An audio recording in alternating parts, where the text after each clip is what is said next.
how social media slowly deteriorates your soul.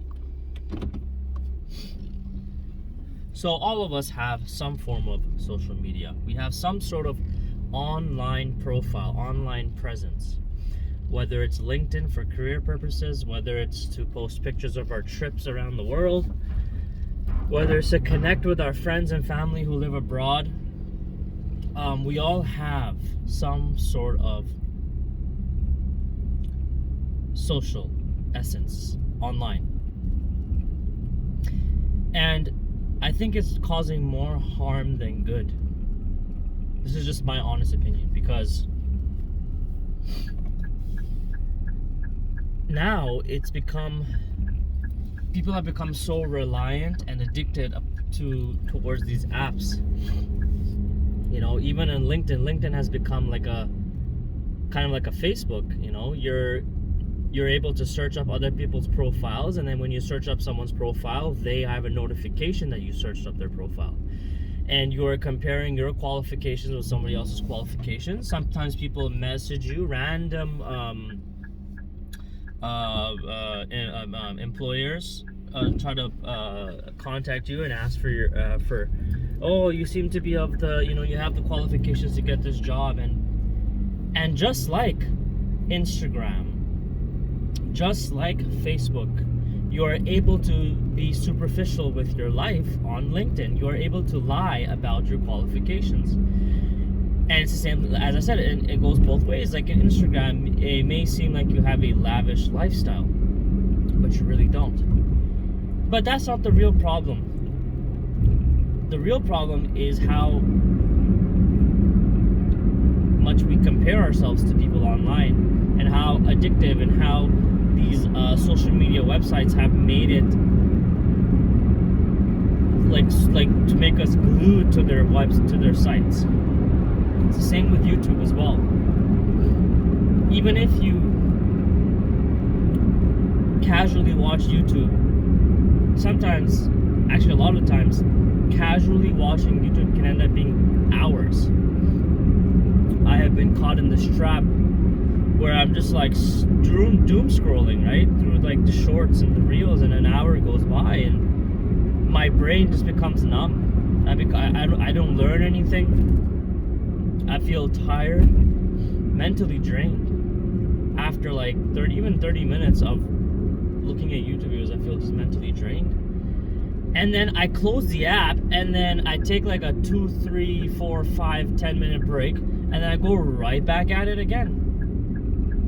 And it's a terrible addictive behavior that all of us have. A lot of us are constantly seeking dopamine. As soon as we turn on that computer, as soon as we turn on that screen, we're not looking to learn things.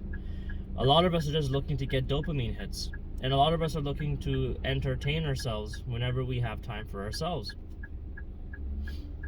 And this is very destructive. It's self-destructive, because we're not creating anything. A lot of us aren't creating something online. Many of us have started doing it. Many of us have started the YouTube channel, or they're working on some sort of online business, trying to sell digital assets.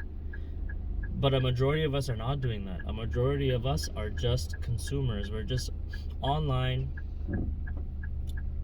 looking for the best, the funniest video, the most emotional video that can make us laugh, cry, make us happy, whatever. Play with our emotions, toy with our emotions, manipulate us. And then when we don't get enough screen time, we get withdrawal symptoms like drugs. It becomes like drugs, right? We're after an hour or two or half the day's gone by, we're like, oh, I need my daily fix. I need my daily fix of Facebook. I need my daily fix of Instagram. It is very destructive now. Social media has become less of a tool to connect with people and more of a way to entertain ourselves. And we're also comparing ourselves a lot with people. That a lot of the people that we don't even know who they are. Maybe they're just mutual friends, but a lot of us have started to compare. And I think it's been like this for a while. Ever since social media has come up, people have been doing this. But it's become a lot worse now. because there's all these like features that you can do that highlight your life. You know, a lot of people on Instagram, they have like their stories for each country that they visited, and they have like and you click that story and there's like 100 different clips, and you can polish your picture, you can make yourself look really, really like handsome or beautiful using all the polishing techniques that these apps have. And it's crazy, you know. Social media has completely taken over our lives in the developed countries. Even in developing countries, a lot of people use social media as well, but not to the extent of how much we use it. And it creates an inflated ego when we're getting all the likes and the comments, right? It makes us think that we're so important, and we become narcissistic.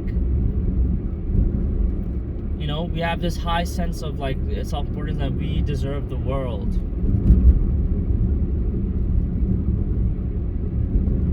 You know, a lot of I hate to say it, but a lot of women are like this now on social media.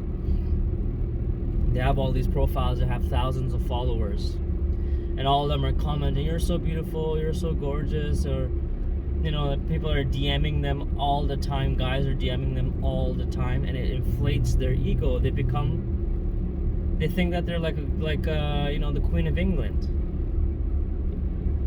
But like I said, guys also feel this way too. Guys can get a really inflated sense of ego from other dudes complimenting their, you know, "Yo man, you're looking really buff, bro. You know, you're, you know, all you know, you're, yo man, you're traveling everywhere, bro, dude, like, yo, you have it all," you know, and they're getting hundreds of likes sometimes. Not as much as women though, but guys also ego gets inflated too online. 100%. And this is not healthy socially. This is not how we should be interacting with other humans. You know, this is not how we should be viewing ourselves. We have forgotten the art of patience. We've forgotten the art of actual communication with people. You know, and we really forgot to realize that even just one or two compliments can actually mean a lot in real life compared to 100 likes or comments online. You know, we're always comparing the weight scale, right? But many of us, sometimes we just delete a picture after, like, we don't get enough likes after 5 minutes or 10 minutes. I know people like this, guys like this, that delete their picture because they think it's not deemed quality enough, or it's not deemed worthy. It's not a good picture. That's what they think. But what about those couple of likes that they got? Don't those matter the most? Maybe the likes that they got from their friends or their loved ones instead of random strangers. You're basing your self-worth off what other people that don't even know you. And, you know, you're basing your self-worth off validation from random people. That is such a weak way to live. That is such a weak way to value yourself. You should look in the mirror and tell yourself that I'm worthy, that I'm acceptable into society, that I can bring a lot of value to the world, that I'm handsome, that I'm whatever, without having to gain opinions from others to tell you how you are. You need to believe in yourself first, right? You need to tell yourself first that you're all these things. But no, many of us we fall down on our feet when people say negative comments to us online. You know, cyberbullying. It exists. It exists on YouTube as a YouTuber. It exists on Instagram as an Instagrammer. Sometimes you may get 100 good comments, and then 1 or 2 comments can ruin your entire week. Sometimes it can ruin your entire year because, you know, you're constantly thinking about it. But you forget all the other good comments that you had. So the point is, the whole dynamic is like, social media is like really, really messed up. It plays with our emotions. It toys with our emotions. So we need to use social media with moderation, right? delete the apps on your phone and only use it when you go on your computer. So you don't have to always, like, you know, comment on a notification or look at a notification that you get. That way, your mind becomes healthier. You know, you're able to communicate healthier. You're able to have better self-worth and value. Anyways, I hope this video resonated with you. Thank you for watching.